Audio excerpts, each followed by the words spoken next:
¿Qué vamos a hacer con estos aparatitos en las escuelas? Bueno, ya hay ciertos proyectos, avances, pero prohibir, restringir, regular, abrir. Bueno, el tema obviamente es para la polémica.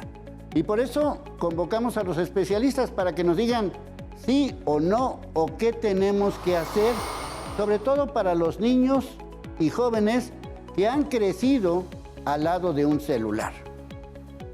Lo único que sí sé es que si seguimos haciendo lo mismo, vamos a tener los mismos resultados.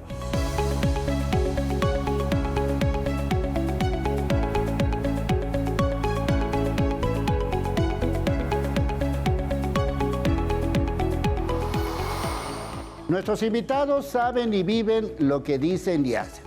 Ya hace tiempo aquí en Cambios hablamos acerca de este tema, pero de alguna manera lo dijimos así como por encimita. Ahora creo que vale la pena hacer un análisis un poco más profundo. ¿Sí o no al uso de celulares en las escuelas? Sobre todo en las primarias, secundarias, prepas. ¿Qué opinas, mi querida Itzia? El uso de los celulares, igual que el de la tecnología, la inteligencia artificial en general, los dispositivos, debe estar al servicio del aprendizaje. Por lo tanto, es importante que hablemos de la regulación, por supuesto, y en algunos contextos de limitar su uso, ¿no? Sobre todo pensando en qué es lo que necesitan para aprender. La herramienta es tal cual para el aprendizaje. Entonces, si lo que estamos buscando es que las niñas, niños y adolescentes aprendan, tenemos que buscar cuál es el mejor uso para esto. ¿Y cuál sería, Gabriela? ¿La postura a esto? ¿Cuál sería? Bueno, para mí, a favor de lo que es la regulación, a favor de lo que es el acompañamiento, a favor de lo que es el trabajo directo en el proceso formativo de cualquier individuo, niño, niña, adolescente. Y el hecho de que tengamos una normativa, una regla, una forma de trabajar estas tecnologías, pues siempre van a tener un punto de encuentro en donde favorezcan al desarrollo. Es verdad que a lo mejor hay que tomar en cuenta la misma posición o postura, intereses o necesidades de nuestros alumnos, de nuestras alumnas, pero al final creo que también nosotros tenemos que ser responsables sobre el proceso evolutivo y de desarrollo y lo que les favorecemos o no les favorecemos a nuestros niños, niñas y adolescentes. Así es de que mi respuesta sería a favor de la regulación y del acompañamiento puntual desde la ciencia, normativo, desde el desarrollo y el acompañamiento de todos estos niños con el uso de la tecnología. Ivonne. Gracias, Leonardo, por la invitación. Yo estoy, prohibir no, creo que se debe de enseñar su uso, enseñar los riesgos que hay en Internet, porque los niños, las niñas, los jóvenes de hoy, ellos no son ajenos a estos aparatos, ellos viven el día a día con eso, son nativos digitales. Entonces, prohibirles, hemos tenido otros casos donde la prohibición genera más querer acercarse a lo que está prohibido. Entonces, para mí, prohibir no, mejor enseñarles a usar tecnologías, enseñarles los riesgos que hay en Internet, alfabetizarlos y, por ejemplo, en Internet, en redes sociales, hay contenidos muy valiosos de ciencia, de matemáticas, que yo considero que pueden acceder y les puede servir a las infancias y a los jóvenes. Regular, porque prohibir pues obviamente no resuelve.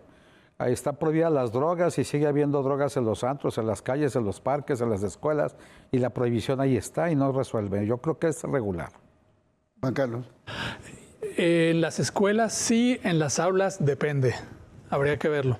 Porque en muchas ocasiones el celular dentro del salón de clases lo que hace es distraer mucho. Si va a haber una finalidad didáctica, si es una actividad y es todas estas plataformas que van a servir para aprender, completamente de acuerdo que sucedan, pero si no, que es lo más probable, pues que se guarden ahí. Hay experiencias de estas escuelas donde ponen como aquellos antiguos artilugios ahí que era para poner zapatos, igual de esos, pero para poner los celulares de cada uno, que los muchachos lo dejen ahí porque está demostrado que distrae y volver a agarrar la atención es complejo. Entonces, si no es para fines didácticos, en el salón de clases no. Bueno, en la vida real, pues existen, digamos, las dos partes, como cualquier herramienta, lo que siempre decimos. Pues un martillo te puede servir para hacer una casa o te puede servir para partirle la cabeza a otro, como cualquier herramienta.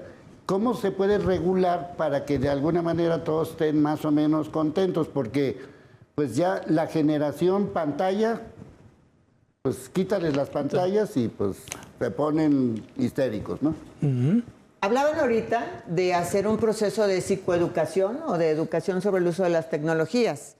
Yo, y lo puedo afirmar, hay un proceso ya de educación a las tecnologías.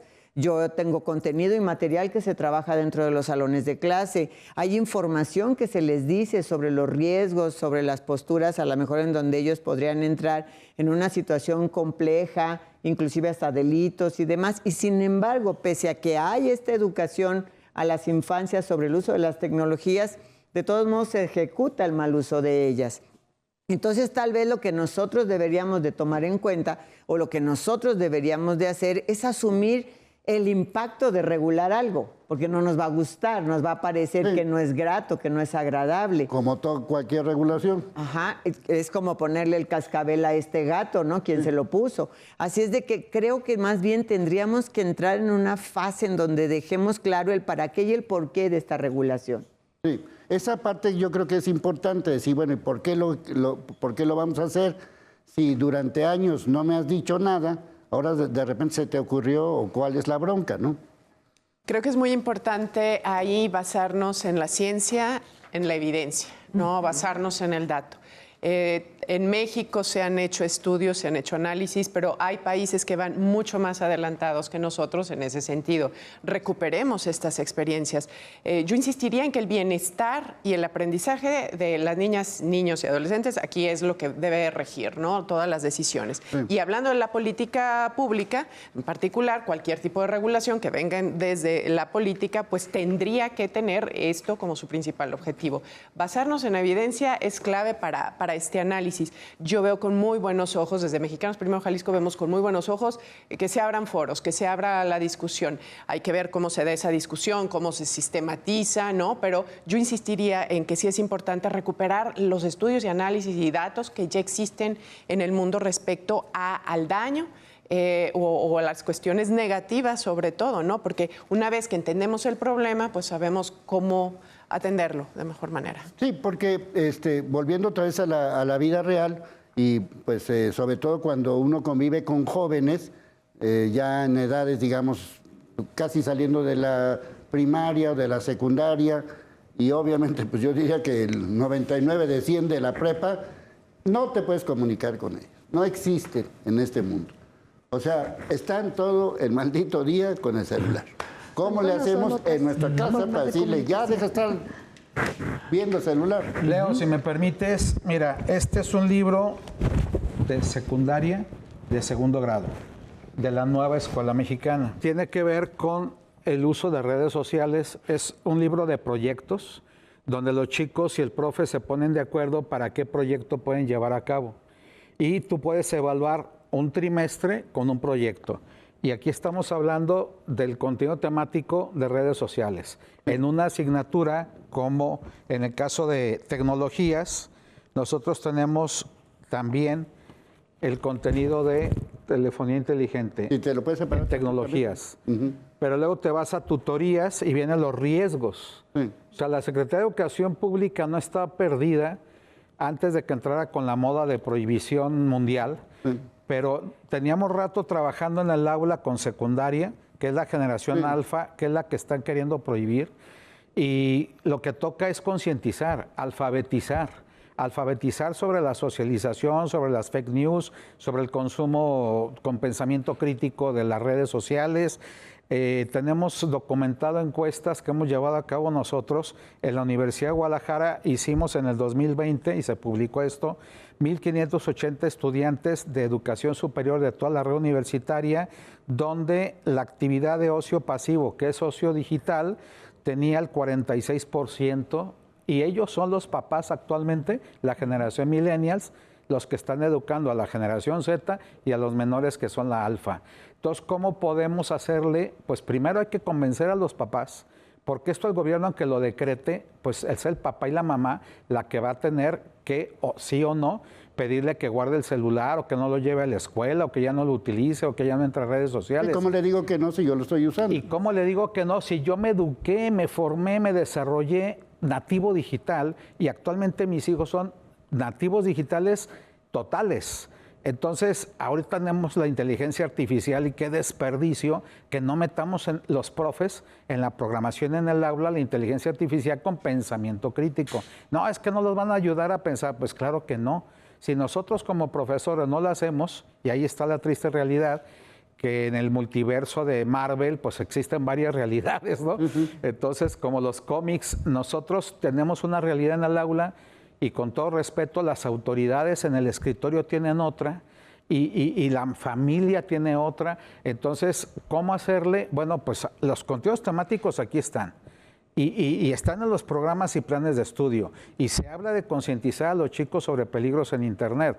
Pues esa es la línea. Yo creo que no es abandonar la idea, es continuar por ahí. Hay una parte interesante en esto. Al adolescente hay que darle una alternativa a eso que tú me estás regulando. Claro. Por eso cuando la universidad presenta su proyecto donde dice, proyecto presente, donde dice vamos a tener una hora de activación física, me parece fantástico. Porque para cualquiera que maneje adolescentes o que tengamos adolescentes en nuestro sistema familiar o en la consulta, como es nuestro caso, pues nos damos cuenta que su reclamo es, ok, ya me lo quitaste, ¿y ahora qué sigue? Sí, ¿ahora qué voy a hacer?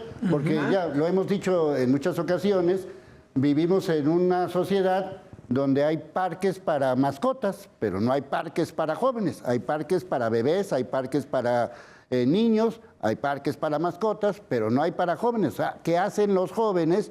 Y me refiero a jóvenes de 12, 13, 14 años, si no los llevamos a ningún lado, no jugamos con ellos, no nos divertimos, pues ¿qué hacen? Pues aquí lo van a encontrar fácilmente. Lo que sí sabemos es que urgen cambios.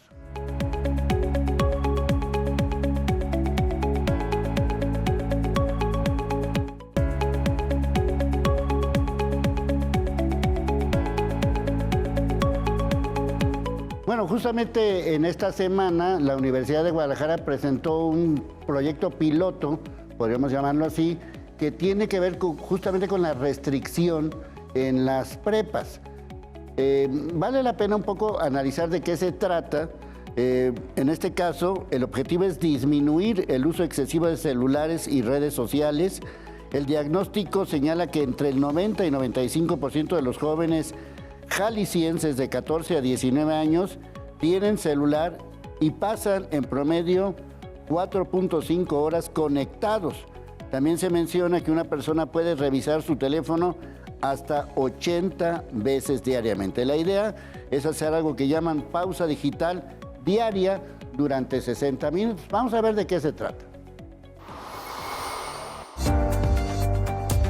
La Universidad de Guadalajara implementará Presente, una estrategia piloto que limitará temporalmente el uso de celulares en algunas preparatorias durante el calendario 2026B con el objetivo de mejorar la atención, el aprendizaje, la convivencia y el bienestar emocional de los estudiantes. El programa contempla resguardo físico de los teléfonos durante la jornada escolar y una pausa de convivencia de 60 minutos con actividades deportivas, juegos, lectura y espacios para conversar. La UDG también incorporará herramientas de acompañamiento emocional y evaluará los resultados de las jornadas de desconexión. De acuerdo con el diagnóstico del CEMS, entre 90 y 95% de los adolescentes jaliscienses de 14 a 19 años tiene un smartphone y permanece conectado en promedio 4.5 horas al día. La institución advirtió que la hiperconexión puede afectar la atención, la socialización, la autoestima y la salud mental. La rectora general Carla Planter Pérez señaló que la estrategia no busca rechazar la tecnología, sino aprender a utilizarla sin que sustituya capacidades esenciales para el desarrollo de los jóvenes. Bueno, y ahora vamos a ver lo que dicen las autoridades de la Universidad de Guadalajara para entenderle un poco más a esto. No buscamos desconectar a los jóvenes con presentes, buscamos reconectarlos con experiencias que son fundamentales para su desarrollo, para su vida misma. Bueno, y a raíz justamente de esta presentación, que insisto, se hizo esta semana, en el telediario matutino de aquí de Canal 6, pues se hizo una encuesta con el público y la respuesta fue: ¿quién debe poner límites al uso del celular? El 33% dijo que la escuela y 66% dijo que los padres. Entonces, pues, ¿cómo la ven? Justamente en estos días salió una encuesta también que hizo Mitofsky. No pude ver la nota metodológica, no sé a quién le hablaron o cómo lo hicieron, pero decía que 94% de los encuestados hacen responsables a los padres, o sea, más de 60, 94. Sí. Y eso es interesante porque finalmente los padres, como decíamos hace ratito, pues son finalmente los mentores, los responsables de lo que está sucediendo con los hijos, pero también los proveedores del aparato y los proveedores del ejemplo. Es como el gimnasio, ¿no? Mi hijo, váyase a correr, pues mamá, vente conmigo a correr, ¿no? Un poco tiene que modelar esa conducta. Entonces, si tenemos papás que están pegados en el celular todo el día, pues es posible que los chavos no registren ese mensaje. Sí, es que yo sí quisiera ahora sí que reapuntar lo que estabas diciendo, Gerardo. O sea, una persona que hoy tiene 45 años y que tiene un hijo que tiene, pues, no sé, 15 o 16 o 18, ese de 45 ya creció con el celular. Es millennial. Sí, ya lo tuvo. A lo mejor no como el celular de hoy, pero ya lo tuvo. Obviamente, pues desde el niño que tiene 15, 16 años, ya nació con el celular, ya está ahorita rumbo a la preparatoria. Entonces, bajo estas condiciones, pues se pone más complicado el asunto, ¿no? Me imagino. De hecho, nosotros en el mes de junio aplicamos una encuesta a la generación alfa en secundarias técnicas, donde preguntábamos, entre otras cosas, ¿qué haces en tu tiempo libre? Y el 54% explica que juegan videojuegos. Y obviamente el niño Dios surte los videojuegos. Entonces es complicado, volvemos a lo mismo, que la generación millennials está inmersa en las tecnologías. Y ahora me vienes a decir que hay que prohibirlas. Es donde yo digo, no va a funcionar. Hay que regularlas. La parte interesante aquí es como cambiar la semántica de lo que estamos diciendo. Exacto. No es una prohibición, es una regulación. Es muy sano, o sería sano, comer proteínas, pero yo necesito tener un consumo adecuado de otro tipo de alimentos. Entonces va sobre esa línea. O sea, es como decirle al joven, a ver, usas tecnología para entretenerte. Déjate, digo que también te puedes entretener con esto y aquello. Es ahí donde tenemos que trabajar. Sí es un proceso de educación a las tecnologías, pero también es un proceso de retomar mi razón de ser como individuo. Mi razón de ser como individuo no es estar conectado, es conectarme, en todo caso, vincularme con los que están a mi alrededor, y es ahí donde nos hemos perdido. No, un poco diferente, porque eso nos suena muy bien a nosotros, que tal vez ya somos otras generaciones, pero eso si se lo dices a un joven se vincula con otro joven que está en China. Un joven se vincula con un joven que está en Europa y conoce y aprende y adquiere una personalidad, rasgos de otros jóvenes que ya no están en su entorno próximo. Eso es globalización. Y pero eso el tiempo es el consumo. Es un cambio. El consumo, el tiempo que destinas. Ese es verdaderamente la regulación. Estamos hablando de dos cosas diferentes. Sí, porque usted me está hablando de vincularse con el otro. Cuando te vinculas, los jóvenes no solo se vinculan en su entorno próximo, se vinculan al otro lado del mundo. Entonces eso es lo que nosotros, esa visión tal vez la perdemos cuando nos volvemos adultos. Sí, y muchas veces es un poco lo que yo he dicho en otras ocasiones, y vuelvo a utilizar el ejemplo. En mi época ibas a la papelería y comprabas la estampita de Miguel Hidalgo, y escribías: nació en tal año, así a mano.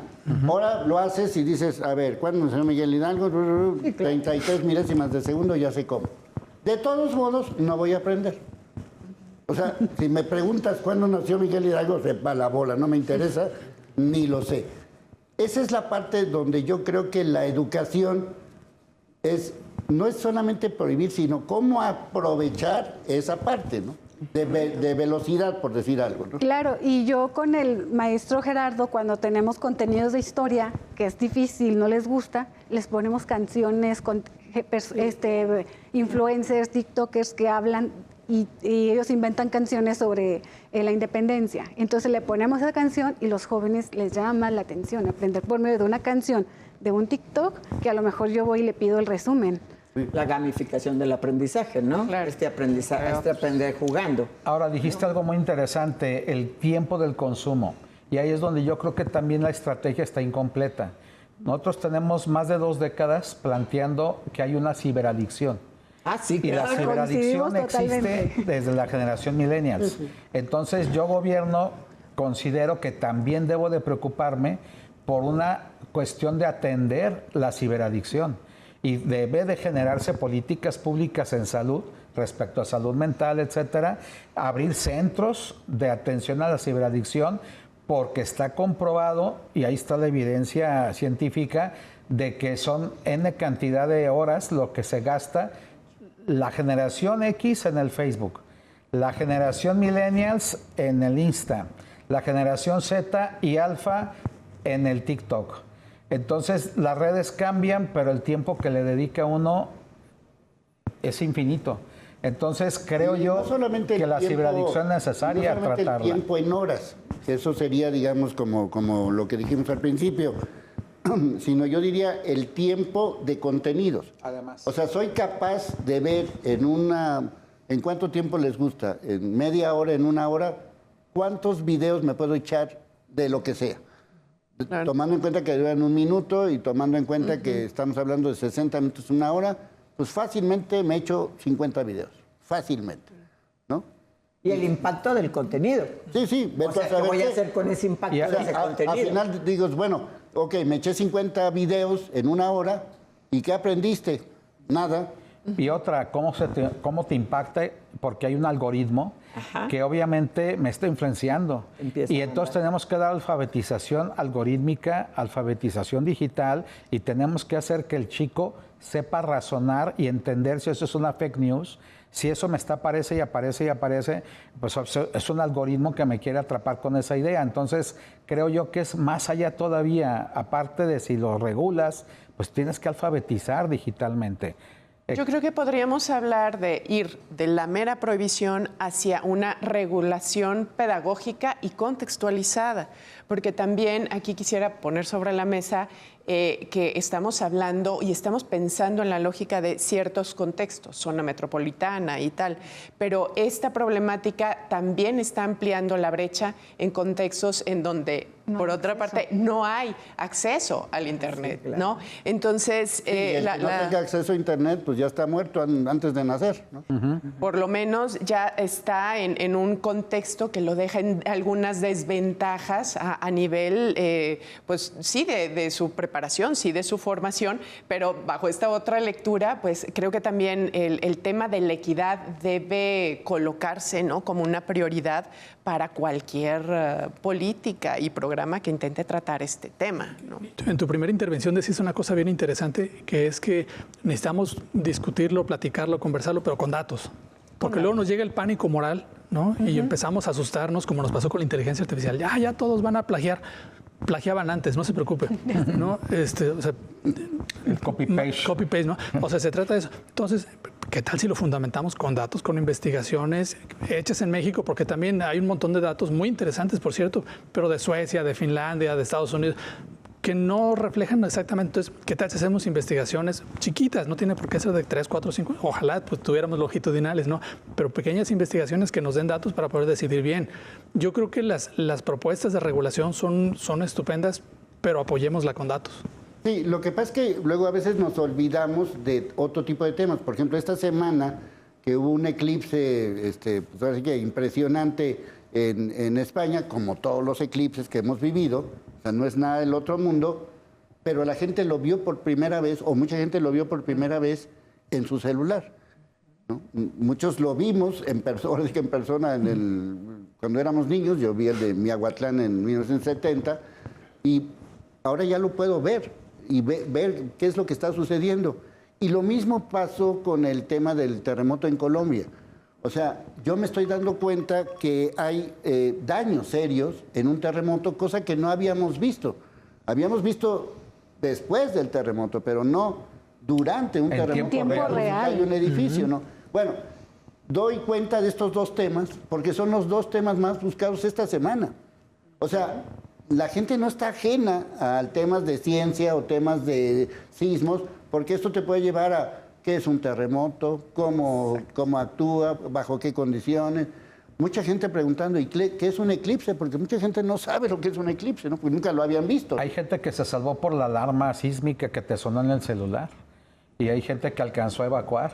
Y entonces tú dices, prohíbo el celular, imagínate en una escuela donde no hay celulares, pues nadie se enteró de nada hasta que se cayó la escuela.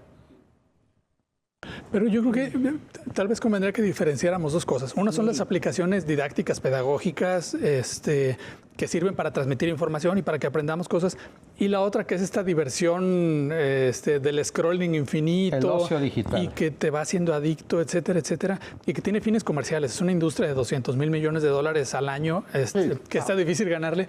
Pero entonces, ¿cómo le hacemos para que los muchachos y las familias no se enganchen en esta segunda? Bueno, ya están un poco enganchados, pero que no se enganchen tanto o desengancharlos eso y jalarlos hacia esto. Alfabetización es que no me digital. están presentando lo que yo quiero, me están presentando lo que ellos quieren. Lo que ellos quieren. No, a final de cuentas, pues eso es lo que ellos quieren, ¿no? O sea, yo tengo más videos de la Casa de los Famosos y no lo veo, o sea, no me interesa, pero de todos modos me salen por todos lados. Entonces, pues esto hay que acordarnos, pues le da ganancias a quién sabe cuánta gente. Bueno, lo que sí sé es que urgen cambios.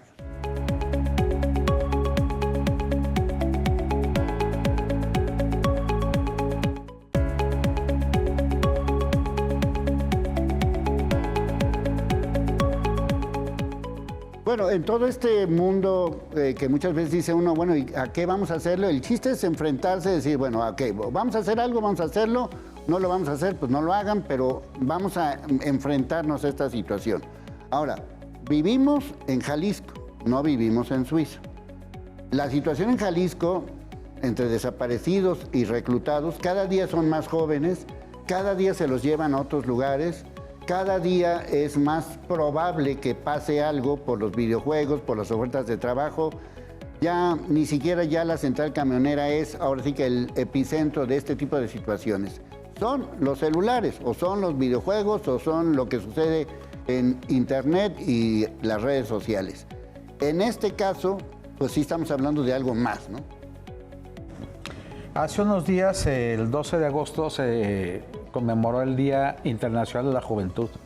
Yo no escuché ningún gobierno federal, estatal o municipal que dijera tenemos estas políticas públicas pensadas en los jóvenes. No hay una secretaría de educación, no hay una secretaría de la juventud como lo existen ministerios en otras entidades del mundo. Hay países, España, Argentina, etcétera, que tienen a nivel de secretaría elevada esa categoría de Secretaría de Atención a la Juventud. Aquí a veces somos un instituto, en Jalisco ya desapareció. O sea, y cuando voltean a ver a los jóvenes es para pedirles el voto porque ya hay que ir por ellos. Y cuando voltean a los jóvenes es para prohibirles el celular en el aula. O sea, no hay políticas públicas en atención a la juventud. Y el bono demográfico mayoritario actualmente se está desperdiciando porque son precisamente nuestros jóvenes. En España, en China, en Corea, en Italia, en Estados Unidos, hay clínicas de atención a la ciberadicción. Y nosotros tenemos rato picando piedra con el tema y diciendo tenemos que ver la ciberadicción. Mucho antes de la pandemia ya veíamos venir cómo venía la ciberadicción. Sí, entonces ahorita es prohibir y con eso ¿qué? ¿Qué se resuelve? Sí. Regúlalo, ¿qué se resuelve? Sí, por ejemplo, ahora sí que a través de las plataformas pues hemos visto, hay presentes series de coreanas, bueno, la serie esta inglesa de adolescencia que uno dice, bueno, es un país del primer mundo, no tienen broncas, pues resulta que sí tienen broncas. Corea, pues es un país del primer mundo, el tema del bullying en Corea pues, está fuertísimo, es decir, son temas mundiales, no son temas locales, sino son temas mundiales, ¿no? Pero en el caso de Jalisco, pues sí hay un peligro mayor, ¿no? Claro, y en esa parte lo mencionaba hace un momento Ivonne en los comentarios, entre cortes, ¿no? Las empresas también tienen un papel muy importante aquí.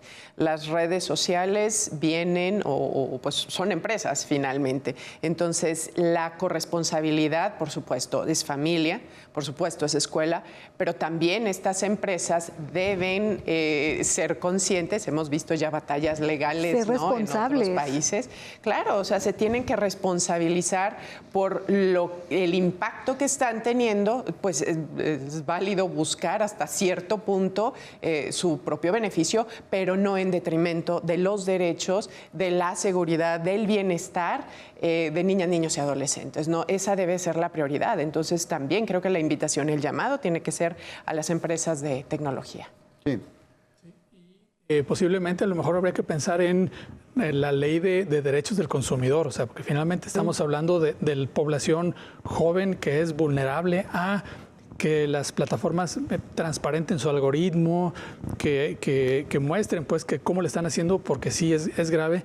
Y la otra cosa es dotar de dientes a la legislación, porque llega el momento en que alguna empresa infringe y pues le pone una multa ahí de 700 pesos y masiva, ¿no? Es quitarle un pelo a un gato. Una multa que tenga que ver con no sé, un porcentaje de la ganancia que obtuvo a través de estar haciendo este tipo de cosas, entonces ya se van a medir, algo así. Y también habría que tomar en cuenta la otra parte de la historia, que es los jóvenes ya están utilizando las redes para mostrarse. Unos bailarán, otros cantarán y otros hacen otras cosas.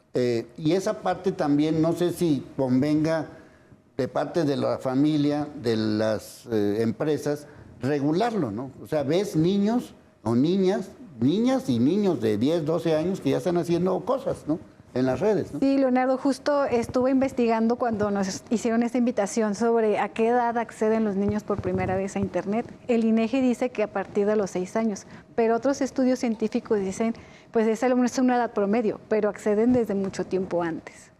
4 o 5 años, ellos ya tienen una pantalla, ya acceden a YouTube a ver sus videos. Entonces también entiendo la preocupación de las autoridades sobre prohibir, porque hay contenidos, totalmente estoy de acuerdo que hay contenidos que no son acordes a su edad, igual que pasa en televisión, igual que pasa en cine. Hay contenidos que son restringidos para ellos, igual en redes sociales. Hay contenidos que deben de estar prohibidos o no aptos para su edad. ¿Por qué? Porque pueden causar violencia, no sé. Y entiendo esa preocupación por proteger su salud mental, protegerlos de la ciberviolencia, que es un hecho inminente, de lo que mencionabas, de las desapariciones que los contactan por celular, lo entiendo. Sin embargo, difiero que esa no es la ruta. La ruta es enseñarle los peligros, decirle, este contenido no es apto para ti, vamos a mostrarte contenido que sí puedes tú ver. Sí. Se me ocurre que si queremos hablar de ruta y si nos queremos apegar a la neurociencia, pues entonces deberíamos de regresar a ver el proceso evolutivo de este cerebro. Funciones ejecutivas para la inhibición del impulso, para la autorregulación emocional, para el control de la respuesta reactiva, para que entonces mi corteza prefrontal se desarrolle y yo tenga decisiones pensadas. Entonces, no solamente es lo que se haga con una tecnología, es qué tanto estamos alimentando, trabajando, desarrollando verdaderamente recursos neurofisiológicos, neuropsicológicos, de desarrollo del individuo que le permitan decisiones puntuales, decisiones correctas, decisiones sensatas. Acabamos de ver hace unos días la noticia sobre una madre buscadora de un hijo en el 2024 y en el 2026 su segundo hijo se va nuevamente con el crimen organizado. Entonces, ni siquiera la experiencia misma hace el proceso de enseñanza-aprendizaje. A ver, habría que trabajar muchas otras cosas más. Vimos la escena donde este joven va caminando y le da con el hombro a la persona mayor, cae y lo atropellan y muere. ¿Dónde está la inhibición del impulso? Digo, más allá de que tuviera una adicción o cualquier cosa, así podría mandar una lista enorme de eventos y de sucesos donde mi falta de una corteza prefrontal totalmente desarrollada, que claro, tengo hasta los 25 años para lograrlo, ¿no? Sí, pero, no alcanza a darse. Pero ya cada día está más complicado. No, bueno. Pero como dice Gaby, yo estoy de acuerdo en que todo este proceso es pues la parte formativa y eso ocurre desde primera infancia, ¿no? Y eso implica personas bien alimentadas, con condiciones para aprender, con acompañamiento. Sí, claro. Entonces, desde ese punto de vista, el problema es mucho más lejos, mucho más anterior, profundo, ¿no? Y profundo que una simple prohibición o incluso la misma regulación, ¿no? Sí, de hecho la semana pasada aquí en Cambios hicimos un programa de por qué se caen los árboles y los especialistas dijeron se caen porque desde el origen, desde que lo plantas, está mal. Entonces sería exactamente lo mismo, ¿no? O sea, el problema no es el celular, sino el problema es qué hiciste desde que nació el niño, ¿no? Así es. Tenemos inclusive campeones, ¿no? Del toro. O sea, ¿por qué no está metido en un celular? Pues porque debe de tener toda una estructura y una historia de participación deportiva. Acabamos de terminar un mundial, ¿no? Y entonces, ¿quiénes? A lo mejor, bueno, podríamos irnos a cosas políticas, pero al final está el que practica ese deporte y el que tiene ese gusto por ese deporte, o la habilidad y la... Yo creo que no hay que satanizar las tecnologías, porque si decimos es que les va a dañar el cerebro, es que está en formación y en madurez, hasta los 25 le vamos a prohibir el celular, pues no. ¿Qué es lo que hay que hacer en todo caso? También hay que observar, volvemos a la cuestión de la socialización. O sea, sí, el chico necesita ser regulado en el aula. Yo voy a utilizar el celular, yo maestro, pero para que el chico investigue algo, para que sea útil, no para que esté en el TikTok, por ejemplo. Obviamente que si se utiliza como herramienta, el celular tiene una gran ventaja en lo académico. Les voy a hablar de un punto de vista muy personal. Yo doy inglés en secundaria. Los libros de inglés de secundaria están inalcanzables para los chicos porque llegan con un nivel como si hubieran estudiado primaria en Cambridge o en Oxford. Les piden un inglés elevado, ya ni siquiera básico. Y entonces se les aplica un examen diagnóstico, los chavos no saben ni el alfabeto. ¿Qué hacemos con el libro? Pues lo guardamos. ¿Y qué sigue? Entonces, plan B, armé un grupo de chat de WhatsApp con todos mis grupos y les estoy mandando tareillitas, videos, métete al YouTube y chécame estos verbos, etcétera. Ahora, ¿qué hay que hacer cuando ya está prohibido el celular y el libro no es suficiente? Y además que no hay acceso. Y otra... Sí, ¿y cómo pasas de estar 3, 4, 5 años estudiando inglés y no puedes más que decir coffee and donuts, ¿no? Vas a un restaurante y no sabes pedir nada, ¿no? Y el problema a mí en lo personal, inglés era el celular súper útil, una mega herramienta. ¿Y notaste alguna diferencia? Obvio que sí tengo años, ya 32 años en secundaria, y sí hay diferencia en cuanto a que tú les dices a los chavos, lo que decía la maestra Ivonne, pues yo les puedo dejar que haga una tarea kilométrica y no se les va a quedar, pero mándales una cancioncita y pídeles que la traduzcan y le entienden y les va gustando porque además es su cantante favorito. O sea, no les mando uno de Beatles porque van a decir esos quiénes son. Pero simplemente traduce una canción de rap, hazle. Ya con una tienes para entender todo eso. Bueno, obviamente, ¿qué vamos a hacer? Urgen cambios.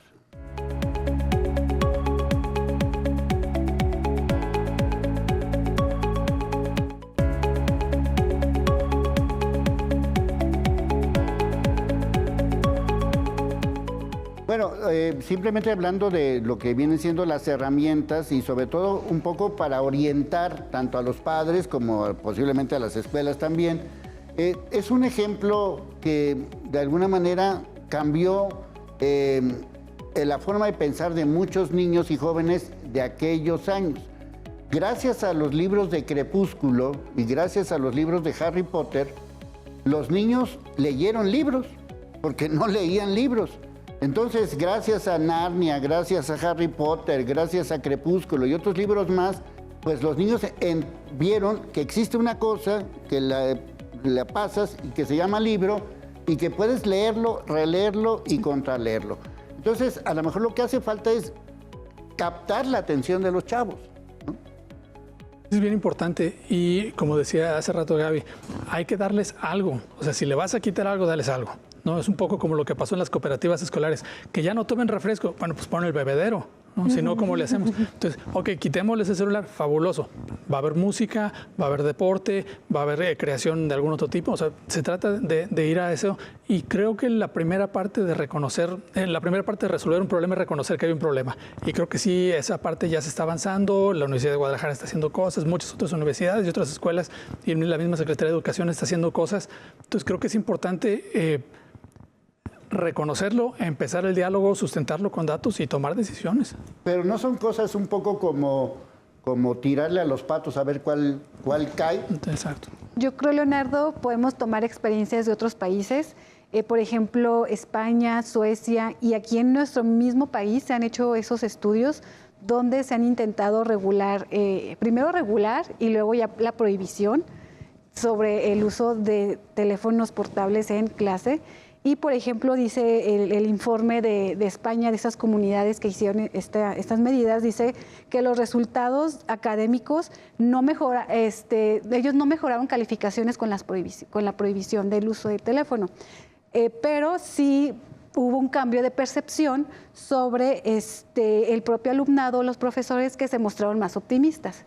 Ese fue el cambio que ellos mostraron. En Suecia salió igual. En el estudio que se hizo en la Ciudad de México, ellos dicen que los resultados de la prohibición de celular, ellos lo conciben, el celular, los alumnos lo conciben como una extensión de su mente, y que prohibírselos estaría generando un tema de desconexión con el mundo, y para ellos pues no les representa un cambio académico prohibirles el celular. Esos son los datos que yo investigué. Por ejemplo, en Querétaro, que hay algo así, no sé si hay algún resultado ya, ¿no? No lo sé como resultado. Nosotros tenemos una oficina ahí en Querétaro. La población recibe como con agrado, como con una conducta positiva, que se haga este tipo de estrategias.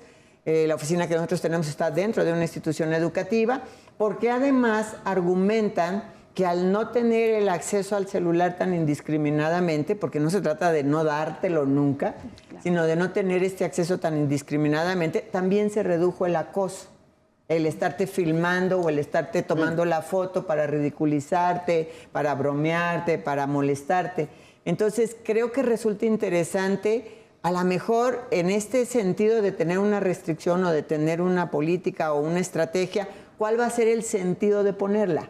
A lo mejor no estoy buscando que haga un mejor rendimiento académico. A lo mejor lo que estoy buscando es que nos voltee a ver. A lo mejor lo que estoy buscando es que se entretenga en otras cosas y desarrolle otras habilidades que la tecnología como tal no le está dando.